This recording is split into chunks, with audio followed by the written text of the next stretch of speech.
तो देखो बच्चों, अभी हमारा नया चैप्टर शुरू हो रहा है। क्या नाम है इसका? इंग्लिश में क्या बोलते हैं? प्रोबेबिलिटी। सबसे पहले बात करते हैं प्रोबेबिलिटी होता क्या है। ठीक है, तो प्रोबेबिलिटी का क्या मतलब है? किसी चीज़ के होने की संभावना। सही बात है ये।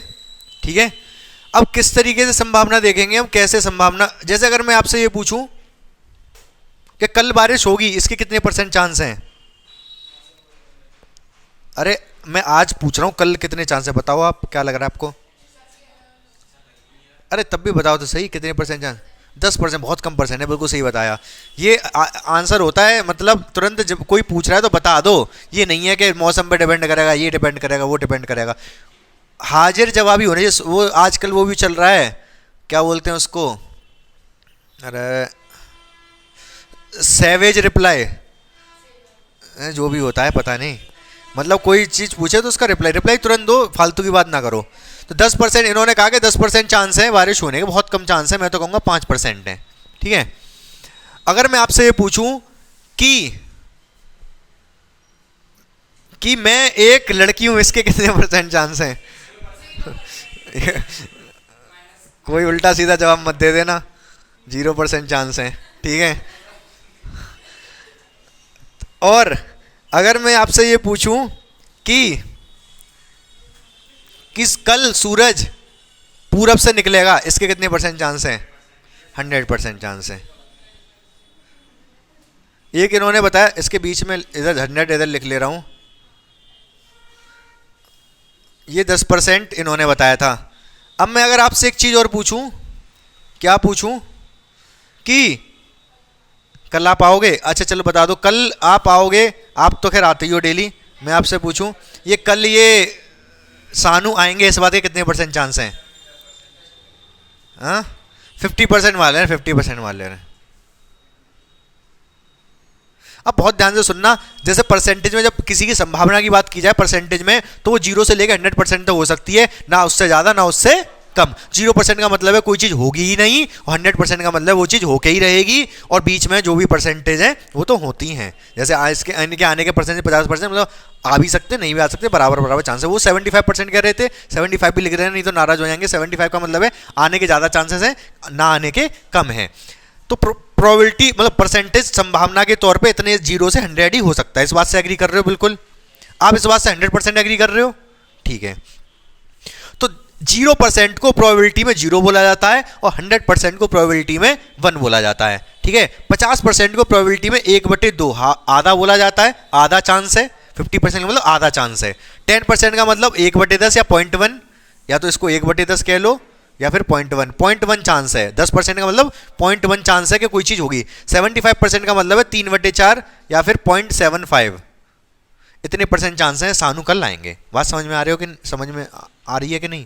क्लियर है? प्रोबेबिलिटी 0 से लेके 1 तक हो सकती है, ना तो 0 से कम नेगेटिव हो सकती है, ना ही 1 से ज्यादा हो सकती। ठीक है, कुछ लोग ये कहते हैं 101% ये काम होगा ही होगा, कह देते हैं कुछ लोग, या नहीं सुना है आपने? 101% कहने का मतलब सेंसलेस है। सेंसलेस क्यों है? क्योंकि 100% अगर कह दिया तो इसका मतलब वो चीज़ होगी होगी, चाहे दुनिया इधर से उधर क्यों ना हो जाए। ठीक है, तो 101% का कोई तात्पर्य ही नहीं रह गया। समझ गए यहाँ तक? इतनी बात क्लियर है? ठीक है, इसमें हमने काफ़ी टाइम ले लिया, लेकिन कोई बात नहीं। तो प्रोबेबिलिटी 0 से लेके 1 तक ही हो सकती है। इसके बाद हम बात करते हैं, ये तो आपको पहले भी पढ़ चुके थे, मैंने बता दिया आपको। इसके अलावा और क्या बात करेंगे हम? एक तो हम सबसे पहले बात करते हैं इवेंट। इवेंट मतलब घटना। इवेंट मतलब घटना। उससे पहले मैं सैंपल स्पेस की बात कर ले रहा हूं। सैंपल स्पेस, सैंपल स्पेस को हिंदी में समस्त प्रविष्टि बोलते हैं शायद, इसमें नहीं लिखा होगा कहीं पर भी। समस्त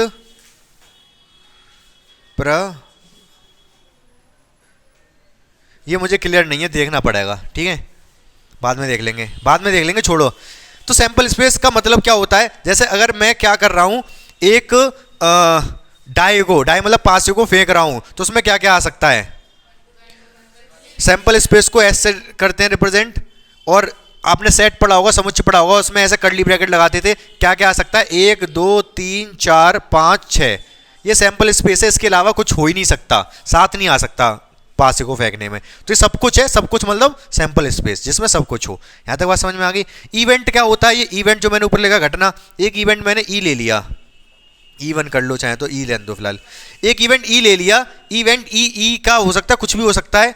जैसे कि मैंने ये कहा कि क्या क्या आ जाए कि हमें दोबारा चाल मिल जाए। जैसे लूडो खेलने मान लो, क्या क्या आ जाए कि हमें दोबारा चाल मिल जाए। अब तो केवल 6 पे ही दोबारा चाल मिलती है, लेकिन पहले 1 और 6 पे भी मिलती थी। तो इस इवेंट में क्या रख देंगे हम, 1 और 6 रख देंगे। एक इवेंट है जिसमें 1 और 6 है, बात समझ में आ रही है मेरी। एक इवेंट E1 कर दो, एक इवेंट E2 है जिसमें कि सम संख्याएं हैं 2 4 6। एक इवेंट ऐसा है जिसमें कि विषम संख्याएं 1 3 5।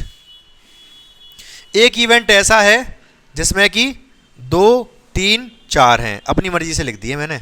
एक इवेंट ऐसा है जिसमें कि 2 है और 5 है।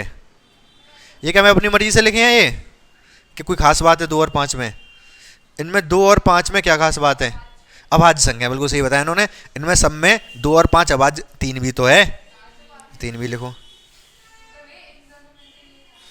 हाँ अच्छा, वो दोनों अभाज्य थे, तीनों अभाज्य हैं फिलहाल। बात समझ में आ गई यहाँ तक? ये सारे क्या हैं, इवेंट्स हैं, क्या है, घटनाएं हैं। ठीक है, कुछ ना कुछ दो चीज होती है, घटना और दुर्घटना। क्या फर्क है?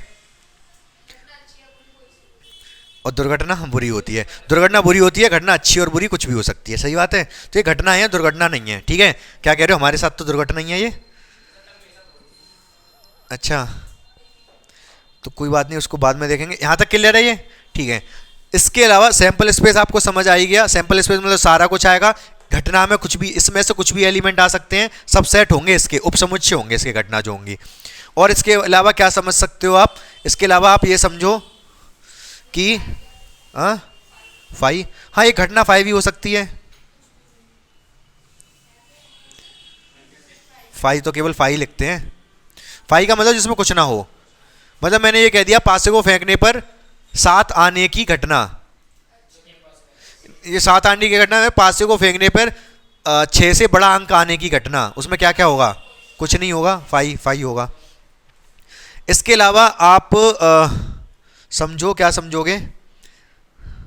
क्या बताने जा रहा था मैं?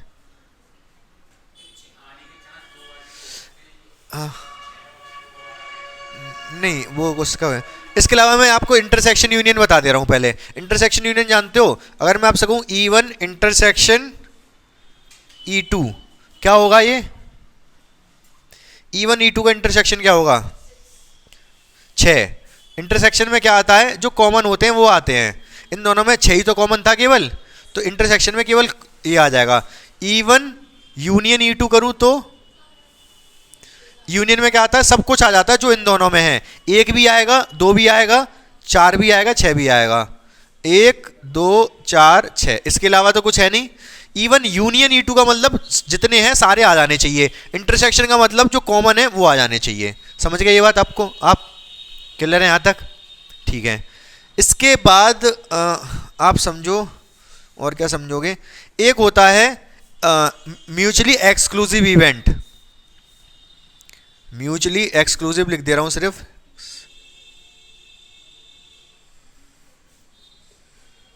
इवेंट मतलब घटना।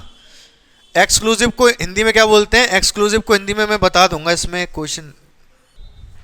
तो ये अपवर्जी घटना क्या होती है, एक्सक्लूसिव इवेंट क्या होते हैं जिसमें कुछ भी कॉमन ना हो। इसमें से कौन सी अपवर्जी घटनाएं हैं?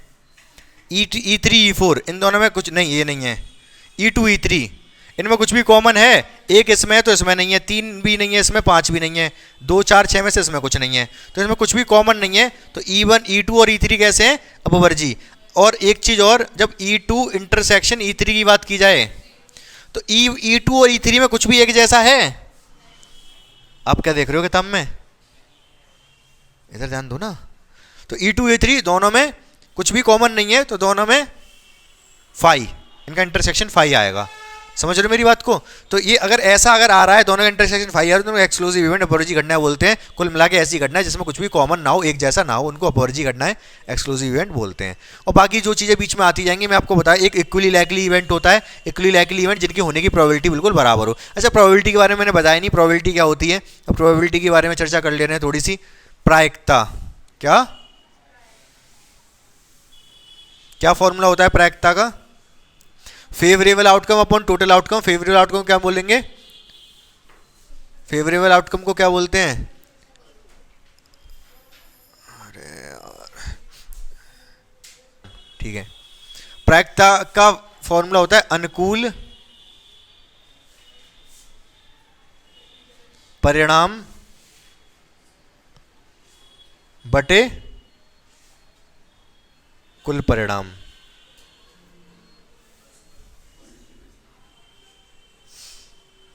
ठीक है, ये प्रायिकता की क्या है, परिभाषा है। प्रायिकता मतलब probability, favourable event, favourable outcome upon total outcome. क्या मतलब, बहुत ध्यान से सुनते जाओ मेरी बात, इस बात को। अगर मैं कॉइन को टॉस कर रहा हूं तो हेड आने की क्या प्रोबेबिलिटी है? तो कॉइन में दो ही चीज होती है, हेड और टेल। मैंने हेड आने की पूछी तो फेवर में आपके केवल हेड है एक, और टोटल तो दो है, दो, तो 1/2 प्रोबेबिलिटी होती है, आधी प्रोबेबिलिटी है हेड आने की। अगर मैं आपसे पूछूं, अगर मैं इसको डाई को थ्रो कर रहा हूं, डाई मतलब जिसमें 1 2 3 4 5, डाई मतलब पासा, तो 1 और 6 आने की प्रोबेबिलिटी क्या है? फेवर में आपके केवल दो ही है, 1 और 6, तो 2 तो ऊपर आएगा, नीचे टोटल 6 में से कुछ भी आ सकता है। तो काट दिया हमने 2 से 1 बार 3 बार, तो 1/3 प्रोबेबिलिटी होती है किसकी? 1 या 6 आने की। समझ पा रहे हो मेरी बात को? अगर मैं आपसे पूछूं 2 4 या 6 आने की प्रोबेबिलिटी क्या है, तो ये फेवर में 3 है और टोटल 6 हैं, तो 1/2 आधी प्रोबेबिलिटी है। ऑब्वियसली बात है कि 2 4 6 तो आ सकते हैं, और नहीं, जो फेवर में नहीं है वो 1 3 5 है, तो आधी प्रोबेबिलिटी तो होगी 2 4 6 आने की। फेवर में 3 थे तो ऊपर 3 लिख दिया, टोटल 6 थे, नीचे 6 लिख दिया, तो 2 4 6 या फिर 1 3 5 की भी आने की प्रोबेबिलिटी क्या होगी? 1/2 होगी। इक्वली लाइकली इवेंट एक क्या होता है? Equally likely event. तो ये कौन से इवेंट होते हैं जिनकी प्रायिकता बराबर हो? क्या इन दोनों की आने की प्रायिकता बराबर होगी? हाँ, इन चारों की बराबर होगी। तो चारों के चारों इक्वली लाइकली इवेंट हैं। समझ पा रहे हो मेरी बात को?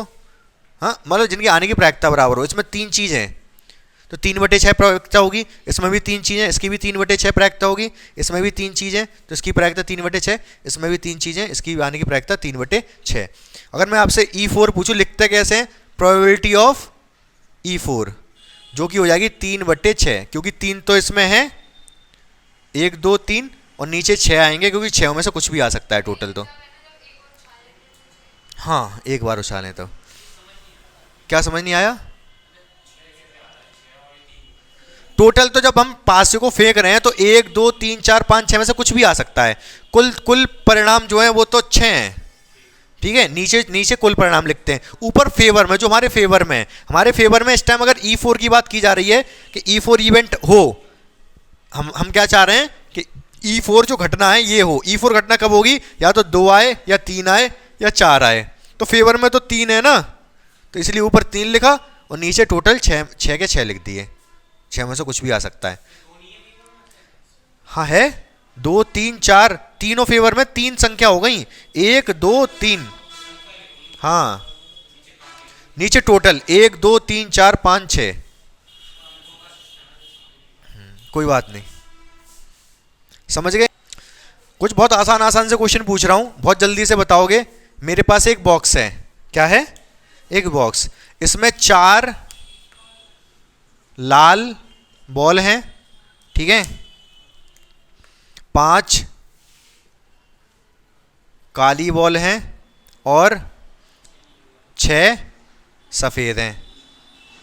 आप सोच रहे होगे सफ़ेद, ये लाल ये काला ये सफ़ेद से क्यों लिख दिया? बोर्ड तो सफ़ेद है।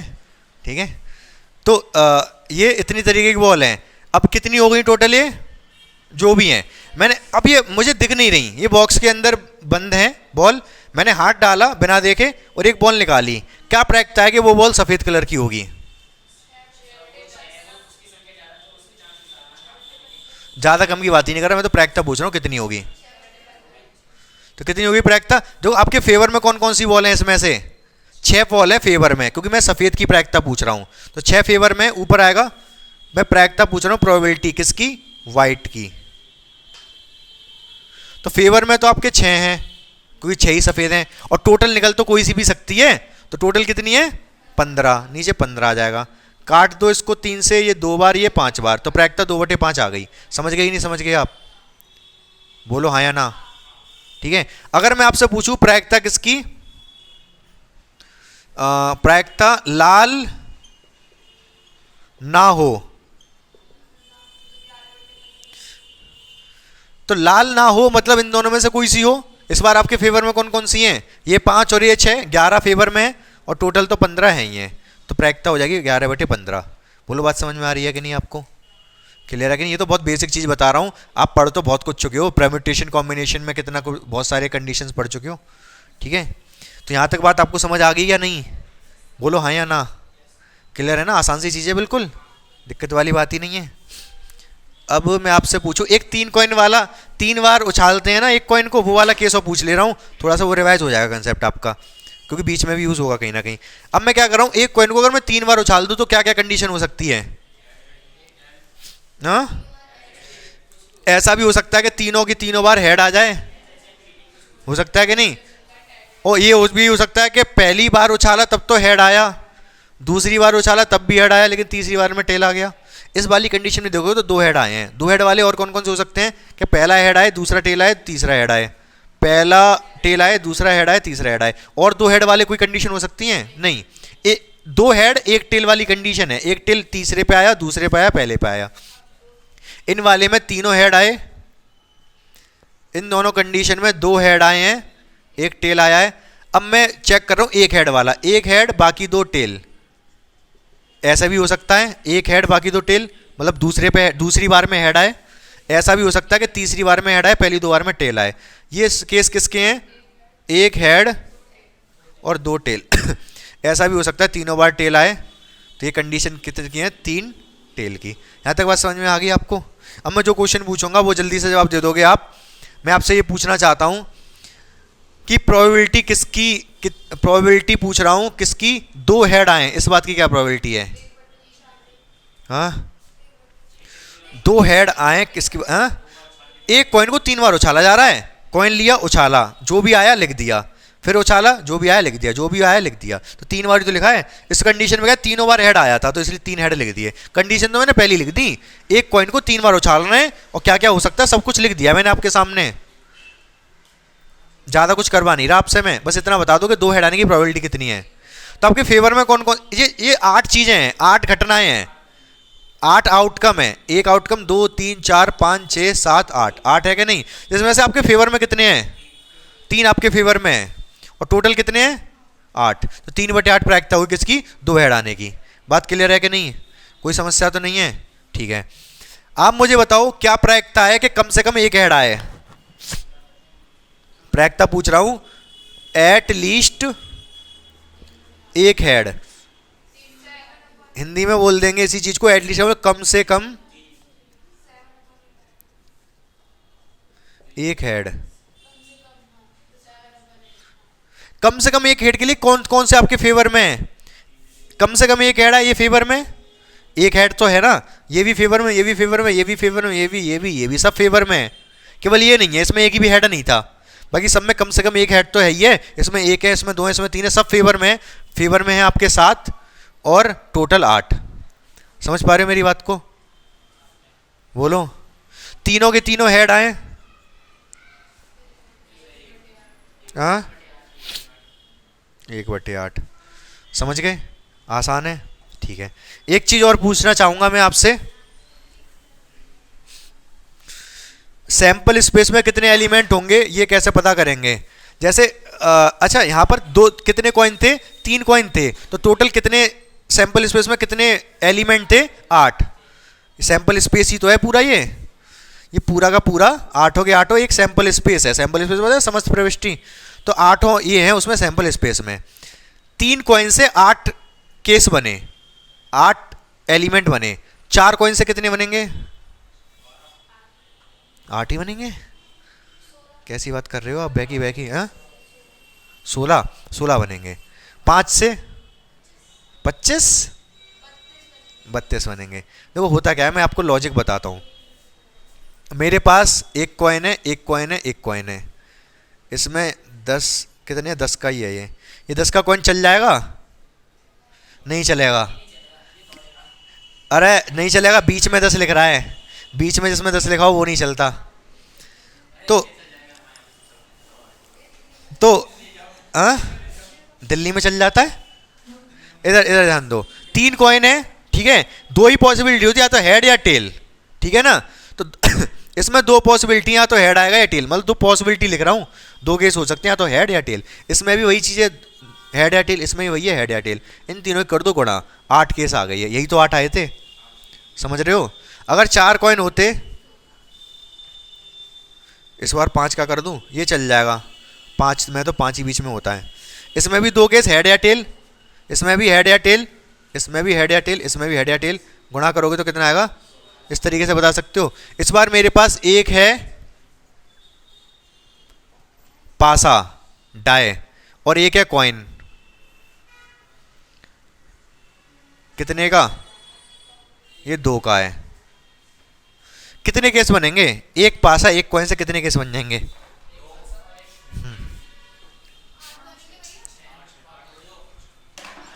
कहाँ से आए हो आप लोग। एक पासा, मैंने ये कहा था कि कहाँ से आए हो आप लोग, क्वेश्चन। एक पासा एक कॉइन है, कितने केस बन जाएंगे टोटल, 12। इसमें 6 चीजें होती हैं, 1 2 3 4 5 6 कुछ भी आ सकता है। इसमें हेड या टेल 2 ही चीज होती हैं, ठीक है। दोनों की कर दें गुणा, 12 केस हो सकते हैं, 12 केस बन जाएंगे टोटल। बना के दिखाऊं, देख लो फटाफट। नहीं, हेड, हेड के साथ 1 आ जाए, हेड के साथ 2, हेड के साथ 3, हेड के साथ 4, उल्टा कर दिया मैंने, हेड मतलब इसका कॉइन का हेड इधर लिख रहा हूँ, इसका इधर, हेड के साथ 5, हेड के साथ 6, फिर टेल के साथ 1, टेल के साथ 2, टेल के साथ 3, टेल के साथ 4, टेल के साथ 5, टेल के साथ 6, 12 हो गए कि नहीं। तो 12 केस बन सकते हैं सैंपल स्पेस में, ये 12 पॉइंट आएंगे, समझ गए कि नहीं। इसी से एक प्रोबेबिलिटी का क्वेश्चन पूछ लूँ। प्रोबेबिलिटी का क्वेश्चन ये है कि हेड हो, कॉइन पे तो हेड हो और डाई पे 4 से बड़ा नंबर हो।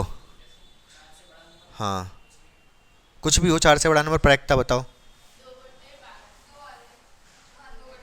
2/12। मैंने क्या बताया, हेड, हेड बोला था ना, हेड हो और 4 से बड़ा नंबर हो, एक तो ये फेवर में, एक ये फेवर में। 4 से बड़ा 5 और 6, तो दो तो आपके किसने फेवर में है, टोटल कितने हैं 12। तो प्रोबेबिलिटी कितनी आ गई, 1/6। समझ गए कि नहीं समझ गए, क्लियर है बिल्कुल 100%, ठीक है। अगर आपको 100% क्लियर है, इसका मतलब आपकी प्रायिकता कितनी है आपके समझने की, 1, प्रायिकता 1 है। अब मैं आपको ये नहीं कह रहा कि हेड हो या टेल हो, मैं सिर्फ इतना कह रहा हूं जो मतलब यही सब हुआ, लेकिन जो नंबर है वो 4 से कम हो, इस बात की क्या प्रायिकता है, नंबर 4 से कम होना चाहिए। हैं? हैं? नंबर 4 से कम हो, 1 भी हो सकता है, 1 भी हो सकता है, 2 भी हो सकता है, 3 भी हो सकता है। 4 से कम 1 2 3, मतलब ये भी फेवर में, ये भी फेवर में, ये भी फेवर में, ये भी फेवर में, ये भी फेवर में, ये भी फेवर में, तो फेवर में कितने हैं 6 और टोटल 12। हाँ, 4 से कम हैं, 4 से कम तो यही तीनों है, 1 2 3, कम कम कम। हाँ हाँ, उसमें मैंने ये भी कहा था कि हेड होना चाहिए। अब इस बार हेड टेल नहीं कहा मैंने, तो दोनों ले लिए इस बार। तो 6 तो ये फेवर में आ गए, नीचे 12, तो 1/2। कोई बात नहीं, समझ आ गई बात ये। तो प्रोबेबिलिटी हमने देखो, वैसे तो बच्चों वाली चीज़ थी आपके लिए, लेकिन तब भी हमने डिस्कस कर ली, कोई बात नहीं, आपको समझ आ गया होगा, एक बार रिवाइज हो गया होगा, तो आपको बहुत मेरा वो होना चाहिए, क्या बोलते हैं, आभारी। अब हम चर्चा करते हैं 12th में जो आपका है पहला टॉपिक, उसके बारे में।